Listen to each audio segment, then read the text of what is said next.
사랑하는 성도 여러분들, 주님의 이름으로 여러분들을 축복합니다. 오늘은 새해 세 번째 주일이며 주연절 두 번째 주일입니다. 이 시간 하나님께 예배할 수 있음에 감사드립니다. 하나님께서는 언제나 우리와 함께 하셔요. 그리고 예수님께서도 하늘 영광 버리고 이 땅에 오셨습니다. 하나님께서 먼저 이미 저와 여러분들을 찾아오셨어요. 나에게 오신 주님을 지금 내가 있는 이곳, 나의 삶의 자리에서 만날 수가 있습니다. 하나님 계신 어디서나 예배할 수 있어요. 그렇기 때문에 저희들의 예배의 자리는 바로 내가 있는 곳, 나의 삶의 모든 곳, 그곳이 예배의 자리입니다. 지금도 나와 함께 하신 하나님께서 여러분들을 통하여, 나를 통하여 영광 받으시기를 원하십니다. 그런 진리를 기억하시고 오늘 감사함으로 하나님께 예배드리겠습니다. 먼저 찬송함으로 하나님께 영광 돌리겠습니다.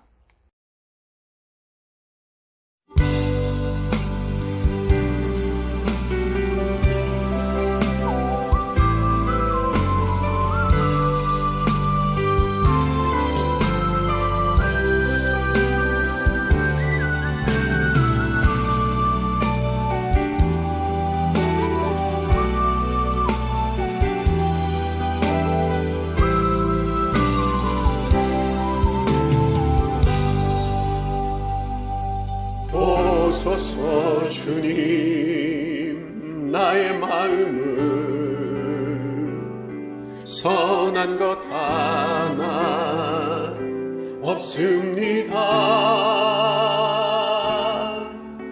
그러나 내 모든 것 주께 드립니다. 사랑으로 안으시고 날 새롭게 하소서. 오소서 주님, 나의 마음은 선한 것 하나 없습니다. 그러나 내 모든 것 주께 드립니다. 사랑으로 안으시고 날 새롭게 하소서. 주님 마음 내게 주소서. 내 아버지 주님 마음 내게 주소서. 나를 향하신 주님의 뜻이 이루어지도록 주님 마음 내게 주소서. 내게 사랑을 가르치소서. 당신의 마음으로 용서하게 하소서. 주의 성령 내게 채우사 주의 길 가게 하소서. 주님 당신 마음 주소서. 주의 성령 내게 채우사 주의 길 가게 하소서. 주님 당신 마음 주소서. 주님 마음 내게 주소서. 내 아버지 주님 마음 내게 주소서. 나를 향하신 주님의 뜻이 이루어지도록 주님 마음 내게 주소서. 주님 마음 내게 주소서. 내 아버지 주님 마음 내게 주소서.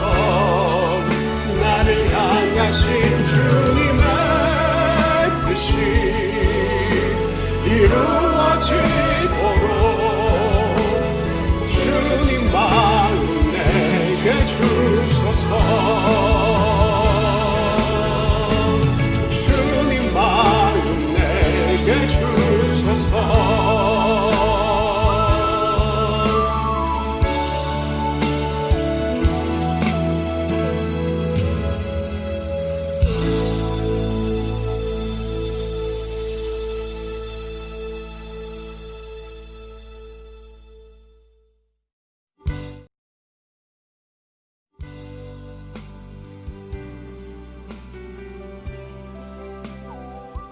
저희를 인도하시는 주님의 크신 은총을 찬양합니다. 어둠에서 빛으로 인도하시는 주님 앞에 감사하며 예배의 자리로 나갑니다. 이 시간 새롭게 임재하실 주님의 은혜를 소망하오니 온전히 주님과 교제하며 주께 가까워지게 하옵소서. 지친 심령들이 주님의 새로운 음성 앞에 회복되게 하시고 하늘로부터 내리는 기름 부음의 체험을 경험하게 하옵소서. 2021년을 허락하신 사랑의 하나님, 전능하신 창조주 하나님의 회복을 온 마음으로 소망합니다.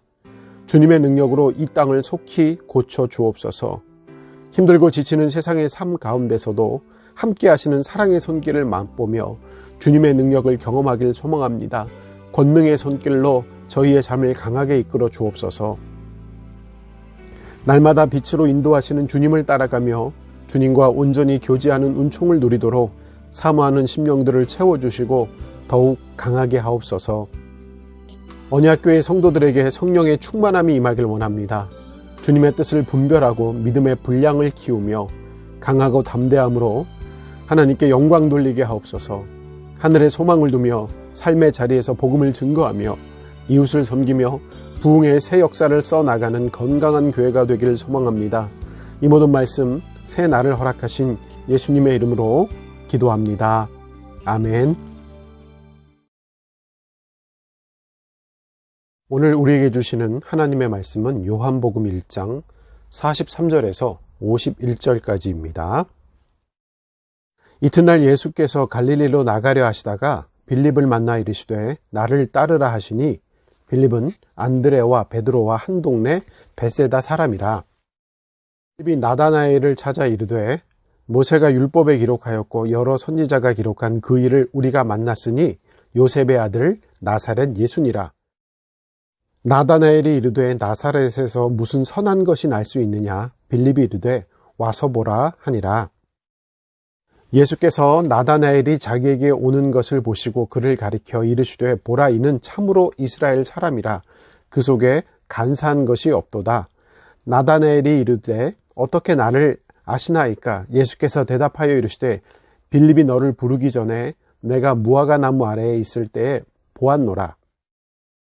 나다나엘이 대답하되 랍비여 당신은 하나님의 아들이시오 당신은 이스라엘의 임금이로소이다.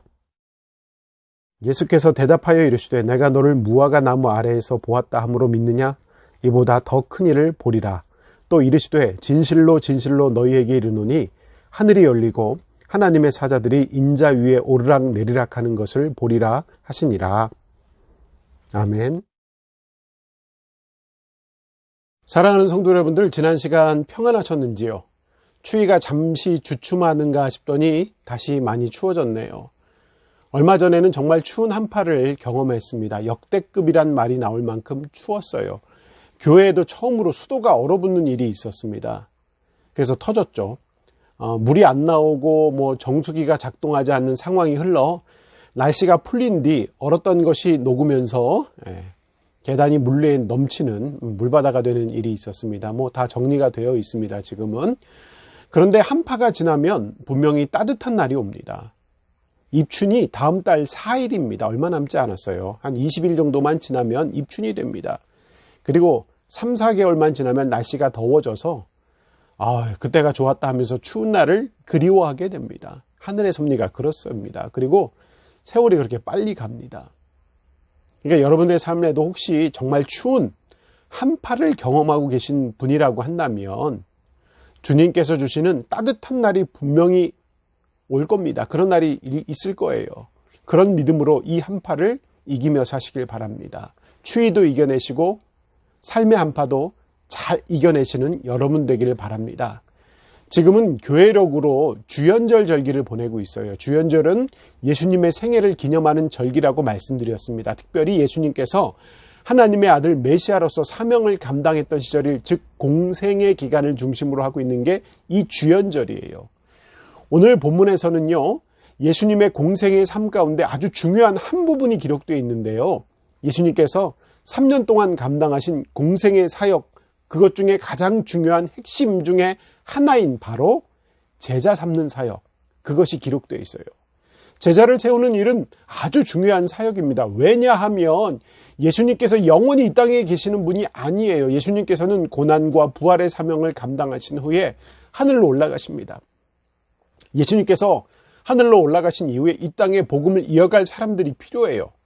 공생애 동안 이루어 놓으신 많은 사역들을 계속 진행해 나가기 위해서는 일꾼들이 필요합니다. 그래서 제자들을 필요로 하신 겁니다. 그래서 제자들을 택하셨어요. 오늘 본문은 요한복음 1장 43절부터 시작하는데요. 바로 앞절인 40절, 41절, 42절 말씀은 베드로와 안드레를 제자 삼는 장면이 기록되어 있습니다. 사도 요한에 의하면 예수님의 첫 번째 제자는 시몬 베드로의 동생인 안드레예요. 안드레는 아주 열심히 했던 신앙인이었습니다. 그는 요단강 건너편 마을에 베다니 마을에서 예수님을 처음 만났죠. 그리고 제자가 되었어요. 안드레는 일찍이 청운의 품을 꿈고 그 대도시인 예루살렘에 와서 선지자 세례 요한의 제자가 된 청년입니다. 그가 세례 요한의 제자였음에도 불구하고 요한이 아닌 새롭게 예수님을 따르고자 했던 이유는 단순합니다. 예수님께서 보통 선지자가 아님을 알았어요. 하나님께서 준비하신 메시아 되심을 기대했습니다. 그렇기 때문에 세례자 요한이 아닌 예수님을 따르게 되었어요. 그리고 자신의 형 시몬 베드로를 소개하고자 데려왔습니다. 그리고 함께 예수님의 제자가 되었죠. 예수님께서는 안드레와 베드로를 제자로 삼으셨는데 그뿐만 아니라 계속해서 제자를 세워가셨습니다. 오늘 본문에는 먼저 빌립을 제자 삼는 장면이 기록되어 있어요. 오늘 본문 요한복음 1장 말씀 43절과 44절을 함께 읽겠습니다. 이튿날 예수께서 갈릴리로 나가려 하시다가 빌립을 만나 이르시되 나를 따르라 하시니 빌립은 안드레와 베드로와 한 동네 벳세다 사람이라. 예수님께서는요 갈릴리로 가시다가 빌립을 만나십니다. 그리고 부르셔요. 그러자 빌립은 주님을 따라갑니다. 예수님께서 빌립을 전도하신 내용은 오늘 본문 43절이 전부예요. 그냥 부르는 것으로 기록은 끝이 납니다. 정말 쉽게 전도해요. 베드로와 안드레를 비롯한 빌립을 부르시는 장면인 그들이 거주했던 지역이었던 갈릴리라는 곳이었습니다. 그 지역에는 대부분 아마레츠라고 불리는 하층민들이 살고 있었어요. 그렇기 때문에 정치, 경제적으로 매우 소외된 지역이었습니다. 빌립은 낮은 자들이 살았던 이 갈릴리 땅에서 모세와 선지자가 기록했던 그리고 많은 다른 선지자가 예언했던 메시아가 이곳을 통하여서 그리고 이 시대, 내가 살아가는 이 동시대에 올 것을 희망하며 기대했습니다. 그리고 때를 기다렸어요. 그런 소망이 있었기 때문에 빌립은 예수님을 만나자마자 그가 자신이 소망했던 그분임을 알았습니다. 그런 소망이 있었기 때문에 그분을 알아봤고요. 그래서 쉽게 예수 그리스도를 따라서 그의 제자가 되는 삶을 살 수가 있었습니다. 그렇게 예수님의 제자가 된 빌립은 너무 기쁜 나머지 바로 자신과 함께 하나님을 기대했던 메시아를 기대했던 나다네일이라는 사람을 찾아 그 사실을 전해줍니다. 오늘 본문 45절입니다. 45절 말씀 함께 읽겠습니다. 빌립이 나다나엘을 찾아 이르되 모세가 율법에 기록하였고 여러 선지자가 기록한 그 일을 우리가 만났으니 요셉의 아들 나사렛 예수니라. 빌립은 예수님을 만난 후 바로 나다나엘을 찾아갑니다. 나다나엘이라는 인물은요 오늘 본문에서 한 번 등장해요. 물론 뒤에 가서 요한복음 21장에 이름이 한 번 정도 불릴 정도로 등장은 하긴 하지만 이 본문에 등장하는 게 전부예요. 이 나다나엘이라는 인물은 하나님의 선물이라는 아주 귀한 이름을 가지고 있었습니다. 이 나다나엘은 빌립과 더불어 예수 그리스도의 오심, 그러니까 메시아의 오심을 매우 고대하고 있었던 인물 중에 한 명이었습니다. 그렇기 때문에 빌립이 바로 그를 찾아서 전하고 있었어요. 내가 모세가 율법에 기록하고 여러 선지자들이 기록한 그 일을 내가 만났다라고. 그 사람이 누구냐면 나사렛에 살고 있는 예수님이라는 분이라고 소개를 합니다. 그러니까 이미 예언되었고 많은 선지자들이 준비하고 있었던 그분을 내가 지금 만나고 왔다라고 자신의 동료였던 나다나엘에게 가서 강하게 전합니다. 이렇게 뜨거운 마음으로 예수님을 전해주는데 나다나엘은 그의 태도가 매우 교만해요. 오늘 본문 46절 말씀입니다. 함께 읽겠습니다. 나다나엘이 이르되 나사렛에서 무슨 선한 것이 날 수 있느냐? 빌립이 이르되 와서 보라 하니라. 빌립의 말에 대한 나다나엘의 태도는 나사렛에서 무슨 선한 것이 날 수 있느냐며 불신해요. 그 불신한 내용이 성경에 기록되어 있습니다. 이 말씀을 요즘식으로 한다면 촌놈이 뭐 할 수 있겠냐? 그 촌동네에서 누가 어떻게 선한 것이 나올 수 있느냐? 우리식으로 얘기하면 처시골 깡촌에 누가 그런 사람들이 나타날 수 있느냐? 이 얘기입니다. 얼마 전 대강절에 전한 말씀에도 나사렛이란 지역의 특징을 말씀드렸어요. 잘 기억하고 계실 거라고 저는 믿습니다. 덧붙이자면 나사렛은 당시 유대의 정치와 종교의 본산지인 예루살렘에서 아주 멀리 떨어진 위치예요. 그러니까 아주 변방이라는 곳입니다. 우리가 수도인 예루살렘은 잘 알잖아요. 그래서 이 수도 예루살렘 사람들은요, 나사렛이란 변방 사람들을 무시하는 경향이 있어요. 일종의 지역 감정이 작용했습니다. 왜냐하면 성전이 예루살렘에 있어요. 그러니까 예루살렘은 모든 유대인들에게 성지예요, 성지. 나사렛이란 지역은 정통성도 없고요, 성전도 없는 땅입니다. 이스라엘 역사 속에서 다윗 왕가를 중심으로 모든 정치, 종교, 경제, 권력 등 모든 것이 예루살렘에 집중되어 왔어요. 그리고 유대인들은 예루살렘에 그게 집중되어 있던 걸 당연히 여겼어요. 그렇게 오랜 세월이 흘러왔습니다. 그러니까 자신이 가졌던 이 예루살렘에 대한 자부심, 자만심이 있었어요.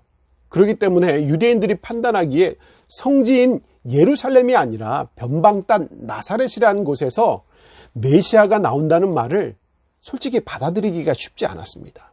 또한 예수님의 신분도 그래요. 예수님께서는요, 유대인들의 입장에서는 목수 출신이라는 것을 유쾌하지 않았어요. 그런 배경 속에서 나다나엘이 말한 나사렛에서 무슨 선한 것이 날 수 있느냐라고 한 대답은 어쩌면 유대인들의 보편적인 생각과 정서를 그대로 드러내준다고 할 수 있습니다. 그런 그에게 빌립은 권면을 계속해요. 그런데 특별한 것이 아닙니다. 와서 보라고만 합니다. 와서 봐! 이렇게 이야기해요. 그런데 그 권면이 가장 확실한 방법이에요. 빌립은 예수님을 직접 만나게 하지 않고서는 나다나엘에게 어떻게 전할 방법이 없었어요. 이렇듯 그리스도를 안다는 것은 경험이 없이는 불가능합니다. 만나야지 알 수 있어요. 경험해야 알 수 있습니다. 경험해야 안다는 건요, 개인적인 일이에요. 개인적으로 스스로를 경험으로 아는 것은 누가 대신해 줄 수 있는 것이 아니라는 의미입니다. 내가 알아야 돼요. 내가 느껴야 합니다. 내가 만나야 하는 거예요. 내가 알고 내가 느끼고 내가 만나야 가능한 거예요. 그렇기 때문에 빌립도 나다나엘에게 와서 한번 봐! 라고 말했던 것입니다. 그리고 그런 만남을 통하여서 사실 전도가 가능해져요. 여러분들 전도를 뭐 복잡하게 생각할 필요가 없습니다. 한번 와서 보세요. 저희 교회 한번 오세요. 한번 와서 말씀 들어보세요. 이렇게 이야기하는 거예요. 머리로만 생각하지 말고 경험해 봐 얘기하는 거예요. 그런 빌립의 권면에 의해서 나다나엘은 드디어 예수님을 만나게 됩니다. 그런데 예수님께서는요, 이미 나다나엘이라는 존재를 알고 계셨어요. 오늘 보면 47절과 48절 말씀입니다. 함께 읽겠습니다. 예수께서 나다나엘이 자기에게 오는 것을 보시고 그를 가리켜 이르시되 보라, 이는 참으로 이스라엘 사람이라 그 속에 간사한 것이 없도다. 나다나엘이 이르되 어떻게 나를 아시나이까? 예수께서 대답하여 이르시되 빌립이 너를 부르기 전에 내가 무화과 나무 아래에 있을 때에 보았노라. 예수님께서는 자신을 보러 온 나다나엘에게 이렇게 말씀하셨어요. 이는 참으로 이스라엘 사람이다 라고 말씀하십니다. 이런 말씀은 나다나엘이 아브라함의 진정한 후손이라는 뜻이 됩니다. 이 말은 이스라엘이라고 해서 다 이스라엘이 아니에요. 이스라엘 백성이라고 해서 다 이스라엘 백성이 아니고 그들이 다 하나님의 자녀들이 아니고 다 아브라함의 후손이 아니라는 말씀입니다. 메시아를 갈망하고 하나님의 뜻을 순종하며 이스라엘을 회복을 기대하는 자들이 진정한 아브라함의 후손이기 때문이에요. 그런 의미에서 예수님께서 나다나엘을 향하여서 이는 참으로 이스라엘 사람이다라고 이야기한 것은 그의 믿음을 칭찬하신 얘기합니다. 이 말을 들은 나다나엘은 놀라서 질문합니다. 어떻게 저 알고 계세요? 이렇게. 그러자 예수님께서는 내가 이미 너를 무화과 나무의 아래에 있을 때 보았노라라고 대답하십니다. 보통 이스라엘 사람들은요, 무화과 나무 아래서 기도하는 습관이 있었다고 합니다. 그러니 무화과 나무의 아래에 있을 때라는 의미는요, 기도하고 있을 때, 하나님과 교통하고 있을 때라는 의미가 돼요. 그러니 혼자 조용히 기도했던 이 나다나엘이 예수가 자신을 봤다는 말을 통해서 이분이 모든 것을 꿰뚫어 보고 계신 것, 모든 것을 아시는 분이냐구나 하면서 예수님께서 정말로 메시아 되셨구나 하는 것을 깨닫게 됩니다. 오늘 본문처럼 내가 너를 이미 보았다 하시는 능력의 소유자 앞에서 서게 되면 다음과 같은 고백이 나올 수밖에 없습니다. 오늘 본문 49절 말씀을 볼까요? 49절 말씀입니다. 함께 읽겠습니다. 나다나엘이 대답하되 랍비여 당신은 하나님의 아들이시오 당신은 이스라엘의 임금이로소이다. 나다나엘은 랍비여라고 예수님을 부르면서 고백을 합니다. 그 고백이 매우 위대해요. 당신은 하나님의 아들이시오 당신은 이스라엘의 임금이로소이다. 이렇게 고백합니다. 하나님의 아들이다. 진심으로 하나님의 아들입니다라고 또 이스라엘의 임금으로 오신 분입니다라고 고백해요. 이런 고백은 아무나 할 수 있는 고백이 아니에요. 이 땅에 하나님의 아버지의 능력을 행사하고 있는 하나님의 아들이라는 고백이에요. 예수님께서 하나님의 아들 되시었다라는 이 표현은요, 예수님의 사역 중에 가장 핵심이 되는 겁니다. 그분이 누군가, 예수님이 누구신가, 예수님의 정체성은 무엇인가라는 진술 중에 가장 핵심이 됩니다. 이렇게 나다나엘은 자신의 신앙을 고백해요. 이 고백은 주는 그리스도시요 살아계신 하나님의 아들이시니다 라고 했던 베드로의 고백보다 앞선 고백입니다. 그러니까 나다나엘이 먼저 예수님을 그렇게 위대한 고백으로 고백해 왔어요. 이런 나다나엘의 고백 앞에 예수님께서는 그에게 다시 말씀하십니다. 오늘 본문 50절과 51절 두 절 말씀을 보겠습니다. 함께 읽겠습니다. 예수께서 대답하여 이르시되 내가 너를 무화과 나무 아래에서 보았다 함으로 믿느냐? 이보다 더 큰 일을 보리라. 또 이르시되 진실로 진실로 너희에게 이르노니 하늘이 열리고 하나님의 사자들이 인자 위에 오르락 내리락 하는 것을 보리라 하시니라.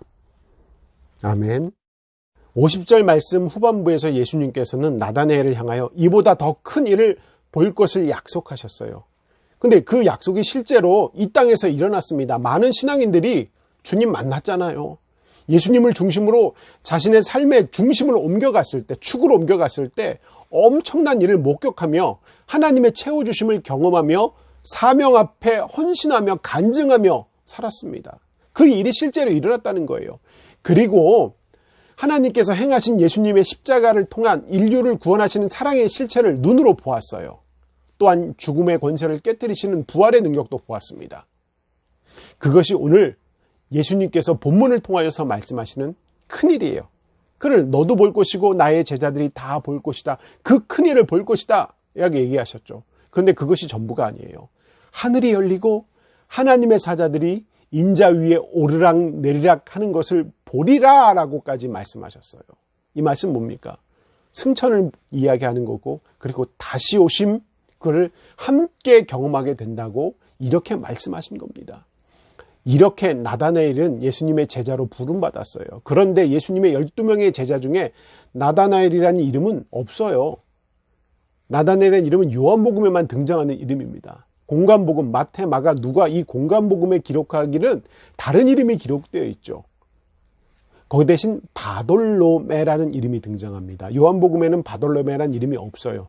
나다나엘이라는 이름이 기록되어 있습니다. 그런데 공관복음에 기록된 이 바돌로메는 이름이 아니라 돌로메의 아들, 바가 아들이란 뜻인데 돌로메란 사람의 아들입니다라고만 기록되어 있어요. 그래서 학자들은 이 공관복음의 바돌로메가 요한복음의 나다나엘이라고 이야기하고 있는 것입니다. 함께 예배하는 성도 여러분들, 오늘 본문에서 빌립이 메시아 이야기를 전했을 때 나다나엘의 반응은 차가웠죠. 나사렛에서 무슨 선한 것이 날 수 있느냐라면서 심하게 말합니다. 개천에서 어떻게 용날 수 있냐 이 말이에요. 그럼 나다나엘의 입장은 예수님을 경험하고 완전히 새로워집니다. 그러므로 주님과의 만남이 중요합니다. 예수님 만나야 합니다. 꼭 만나야 합니다. 저와 여러분은 하나님의 축복을 경험한 사람들입니다. 구원이라는 은혜를 받은 자들이에요. 이미 하나님께서 놀라운 은혜로 역사하셨어요. 그런 저희가 이 땅을 살아가면서 무엇을 소망해야 할까요? 그것은 하나님의 나라와 그의 의예요. 그걸 소망해야 합니다. 하나님의 영광을 온전히 보고 경험할 수 있는 유일한 길이 무엇입니까? 예수 그리스도입니다. 하나님의 영광을 온전히 경험할 수 있는 길은 다른 길이 없어요. 예수님만이 길입니다. 그러므로 그분을 만나야 합니다. 예수님을 만나야 합니다. 이 땅의 모든 하나님의 백성들에게 주시는 만나는 축복을 여러분들도 누리시기를 바랍니다. 그 역할에, 그 사명에 저와 여러분들을 사명하고 계세요. 만남의 사명에 저와 여러분들을 사용하고 계시다는 말씀입니다. 그러므로 오늘 예배한 여러분 모두는 예수님의 만남을 더욱더욱 소망하시길 바라요. 한 번 만나고 그치는 것이 아니라 매 순간 만남을 통하여서 하나님의 뜻을 분별하고 나의 길을 인도받아야 합니다. 그 만남을 통하여 영원하신 하나님의 영광을 바라볼 수 있기를 바랍니다. 나다나엘 같은 위대한 고백을 주님께 올려드리시기를 바랍니다. 그런 신앙으로 사시기를 바랍니다. 참 이스라엘로 성숙한 성도로 살아가시기를 바랍니다. 매 순간 하나님의 은총을 새롭게 경험하시기를 바랍니다. 오늘 예배하는 여러분 모두가 함께 하시는 하나님을 매 순간 경험하시고 사명 감당함으로 하나님의 영광을 이 땅에서도 보고 누리며 영원한 하나님의 영광을 바라며 살아가시기를 주님의 이름으로 축원합니다. 아멘. 이 시간 우리 합심하여서 우리 함께 기도하기를 원합니다. 우리 손 모으고 눈 감고 우리 함께 기도하겠습니다.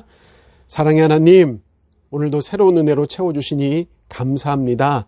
받은 은혜 기억하면서 하나님 나라 백성으로 나누며 섬기는 성숙한 성도로 살게 하옵소서. 그래서 그 삶을 감당함으로 하나님의 기쁨이 되게 하옵소서.